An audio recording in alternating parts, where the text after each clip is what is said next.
Kuya, hindi mo ba ako nakikilala? Member ako ng isang sikat na girl group. Yung PPT, katulad netong mayor ko, Vanity. And you know what, Kuya? Ako lang naman ang nagbetahan sa Korea na magpagkulan sa isang sikat na girl group. Ako lang talaga, hindi kasama yung mga talentless kong co-members. Hindi ko na natupad ang pangako ng isang K-pop idol. Dalag ko yun. Oo, yan lang ito. Lahat mo nadaanan. Paano mo na maiwan? Yan na lang sa kanya. Gising na naman, kay bilis na araw, di ba ang alam? Kay ganda na naman, nalaro kung simulan mo kung magkakasalamat siya. Si Jesus sa mga ito, tunay na loob sila.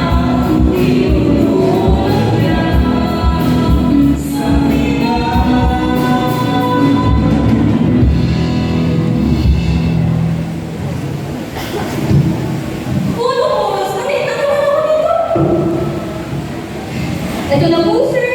Ayun na po, isa-set na po. Yun! Naman sa pangalan!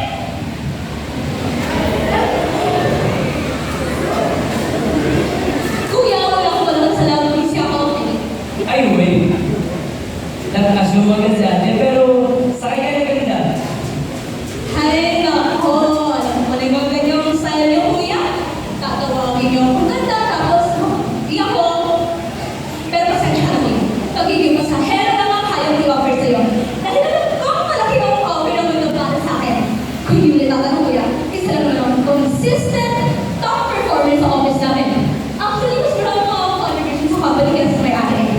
At ngayon, pupunta ako ng New York para magkakasagat ako ng kaya. See? Para mami nakapa kayo eh. So, ano? Kailan ba? Sa New York? Sa kubang banda.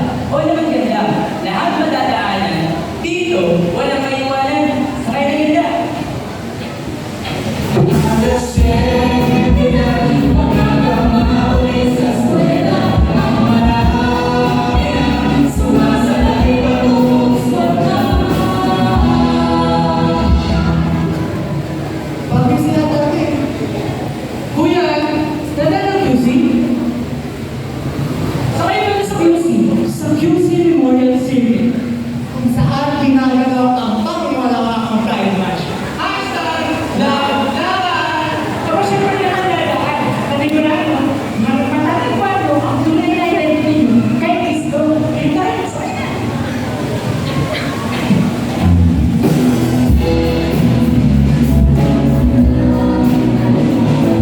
Jesus, ang siyempre ng buhay, hindi ko ka sumakay, kasalinay ang habang buhay. Oh, sakay na! Oh, bro! Biyahe ka lang ito. Sakay ka? Anong langit, kuya? Hindi na ako langit. Actually, that's just the way of people to pacify their loneliness for a better life. Kaya ako nga, kuya, dapat lang sila. Kaya ay nakapagtigil-tigil lang sa mga stresses, fantasy mo. 80s pa lang si bro eh. Heaven is real, bro. God is there. Is there? Where, kuya? Sige nga, I cannot see God. Come on, give me an empirical evidence that God exists. See? There's none. Kaya nga actually, kuya, pupunta ako sa mga conference na mga tulad ko na believer of TV. Oh, siya.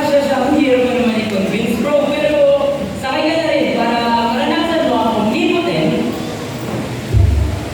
omniscient, omnibenevolent, at omnipresence ng Panginoon. Sakay ka na.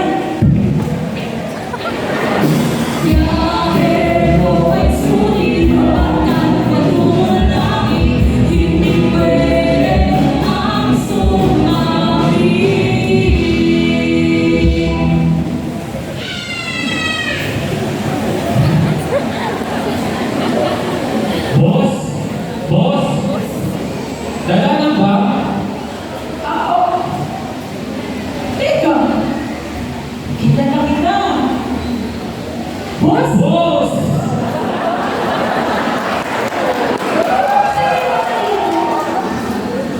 Ha? Malay ko, hindi ko matatandaan lang na sinasakyan ko eh. Bro! Di ba? Nakasakay na to dito? Oo, kilala ko yun. Pero teka. Ginagawa mo? Bakit parang yung tamang ka? Bakit pinupuntahan mo pa rin yung mga lugar na hindi na dapat pinupuntahan? Boss, pasensya na. Sorry, pero sige, sasakay na lang ako. O siya, sige. Pagkakala mo, kahit naman kayo, hindi ka niya iwan. Tara. Paniwala niyo, ito'y galing kay Kristo. Makakalayo, kami ay naloloko. Si Jesus, hindi siya sinungaling. Sa kanya to nanggaling, ikaw ang nanging niyang layunin.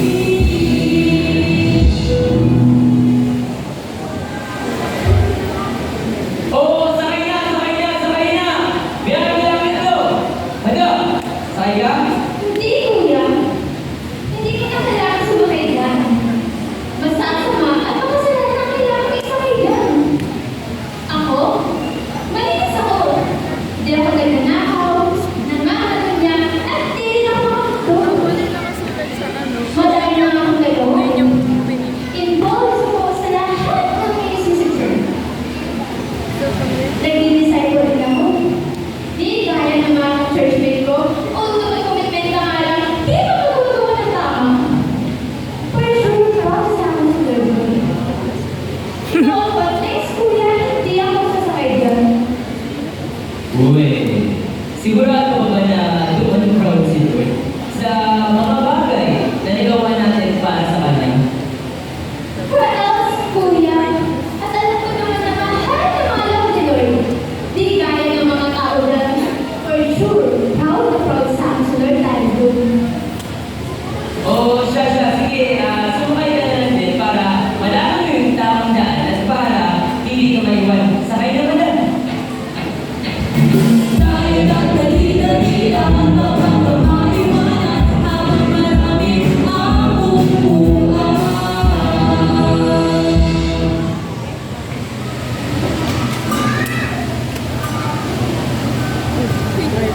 Uy, ano nangyari kay Makmak siya ng driver?